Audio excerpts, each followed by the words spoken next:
70 years ago today, the Auschwitz concentration camp was liberated by Soviet soldiers. The Nazis had been carrying out systematic genocide. 6 million Jews died during the Second World War, and by the time the troops reached Auschwitz, just a few thousand prisoners remained. Even now, some of those survivors are still trying to track down their loved ones. Jonathan Josephs has one man's story. 74-year-old Menachem Bodner is a Holocaust survivor who now lives in Israel.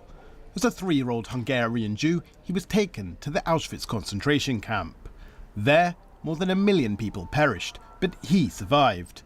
Along with his twin, he was subjected to medical experiments. Prompted by family, he recently started trying to find out what happened to the brother he last saw days before liberation. I did not know who I was. I didn't have a single clue.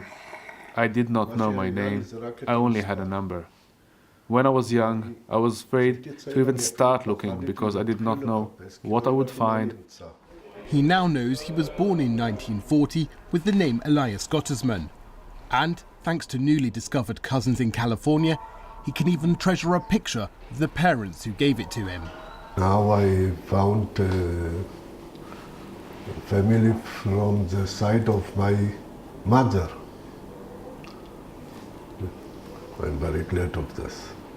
And at most, I have the picture of my father and my mother. Menachem's story is an increasingly rare success from the brutality of the camps.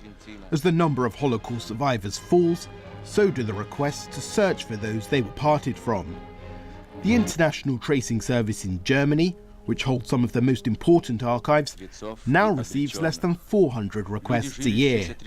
The hardest part in the whole thing, if I look at the whole thing, I think that the hardest part was escorting the psychological process that Menachem was going through.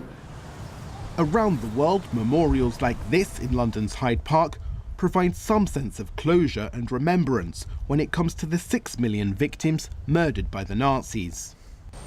But many survivors are still haunted by the desperate sense of not knowing exactly what happened to the loved ones whose fate they never learned.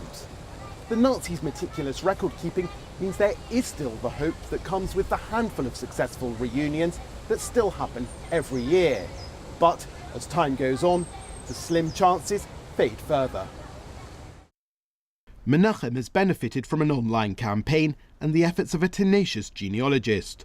Nonetheless, he knows the chances of finding out exactly what happened to his twin brother Jano are slim. Jonathan Josephs, BBC News. Menachem Bodner was one of many twins subjected to medical experiments at Auschwitz under the supervision of the infamous Dr. Mengele.